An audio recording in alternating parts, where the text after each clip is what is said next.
Number 1. When I was younger, I worked as a gas station attendant. I was really hoping to do a good job so I could impress my supervisor, but I had a few things go wrong that made him lose his faith in me. But one of the scariest moments there was when a crazed local drove by the station, hid out across the road, and started shooting at the pumps. My boss was convinced he was aiming for me, but it seemed like I was an unintended target and that he was actually shooting at our supplies. Paint cans and oil cans suffered the most damage. Couldn't figure out why he'd hold a grudge against an inanimate object, but he was a real nutcase. Luckily, we survived with no injuries. Number 2. I borrowed my husband's van for a shopping trip one evening. Halfway to the store, I noticed that the brakes were mushy. I headed to a nearby full-service gas station to get them checked. Just as I reached the corner, the brakes totally failed, and I was pumping the brakes like crazy as I flew right through a red light into the middle of rush hour.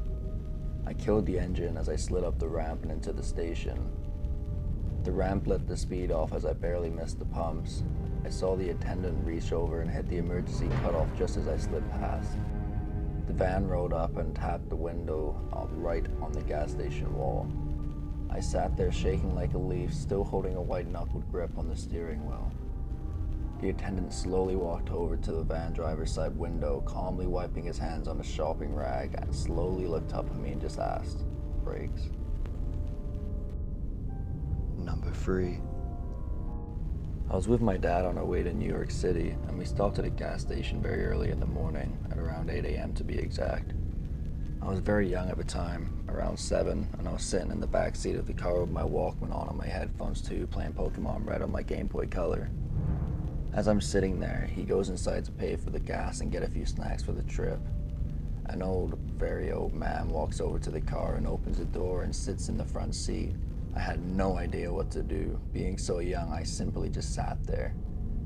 After about 3 minutes of this old man sitting in the front seat without saying a damn word, a 40-year-old man runs out of the gas station screaming, "Hank, Hank, that's the wrong car, Hank." Still, he just sat there. "Hank, come on, get out." "I'm sorry, kid, this is my father." He's a little bit confused. After a few more attempts, Hank finally up and left. And to this goddamn day, I have honestly no idea why I didn't say anything. Number 4. In the late 70s, my uncle was studying medicine at the University of Chicago. After a morning class, he decided that he would hitchhike back home to Lincoln Park on the north side instead of paying for a taxi. A man drove up in a Plymouth Satellite and offered my uncle a ride. The man looked normal, seemed friendly, lighthearted even, so my uncle got in the car and they started driving towards Lakeshore Drive. But however, once they got there, the man drove south on the lakeshore instead of north towards Lincoln Park. My uncle told the man that he was going the wrong way and that he needs to turn around and head north. The man just looked at my uncle, put his hand on his knee and said, "No son, you're coming with me," while smiling darkly at him. My uncle froze in panic, and when they hit traffic near the South Shore, he quickly unlocked the passenger door and ran away without looking back. A year or two later, on a cold December day, my uncle was having coffee in a cafe with my future aunt when he caught something on the TV that made his blood run cold. He saw the man that picked him up from school that day the year before. He had been arrested for the suspected rape and killing of over 20 young men and boys.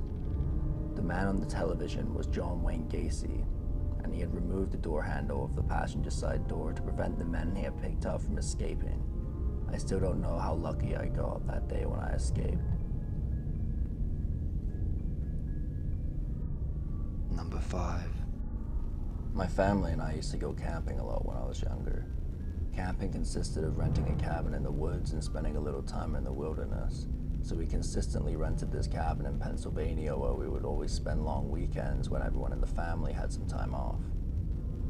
My 2 brothers and I, each being in the 9 to 12-year-old range, would always run off into the woods and bullshit with my parents did whatever. The cabin was on a mountain. If you followed a dirt road a ways past the cabin, the forest would open and there would always be a large field on top. The field was about the same size as a football field. Near the edge of the field on the far side was a graveyard. The graveyard was pretty small, about 20 graves, and surrounded by an iron fence. The iron fence was about 10 to 12 feet tall with the Gothic-ish spikes on the top. The fence had a gate, but it was locked with a thick, rusty chain and padlock. But being kids, we were able to spread the gate far enough apart to squeeze through. The small gravestones are very old and worn. I remember seeing one dated 1890 or something, and on top of one of the graves, just resting on it, was a smooth black stone. It was a little smaller than a golf ball and still not perfectly round, but my brother decided to pocket it, and then we digged around a little bit more and then left. Back at the cabin, which had one bedroom where my parents stayed and a large living room, kitchen, bathroom, etc. where we stayed, we were hanging out while my parents were sleeping in bed. It was probably about 11:30 or so at night when a loud bang, bang, bang happened at the front door, which is right in the living room. Me and my brothers were all scared shitless, understandably too afraid to answer the door. Bang, bang, bang, again the door shook moments later. It sounded like someone was trying to knock it off its hinges. My father emerged from the bedroom asking what the fuck was going on, and bang, the door clashed. And he knew by the looks on our faces we had no idea. He grabbed a wood chopping axe, and then he walked over to the door. He looked scared shitless himself, but still swung the door open, but there was nothing there but the night. No one in sight. After hounding us for information, and us having no idea, we went back to bed. I think no one slept much, if at all, that night.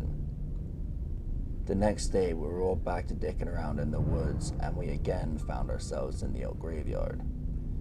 The smooth black stone that my brother took was on top of the same grave. We ran fast.